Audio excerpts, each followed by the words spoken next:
omubi yeekoba ku mutuukirivu era aluma bujiji ng'amusunguwalidde.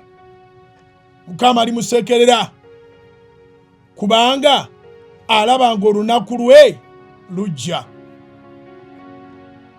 Olunaku lwe lujja olw'ekumi ababi basowodde ekitala, baleeze omutego gwabwe.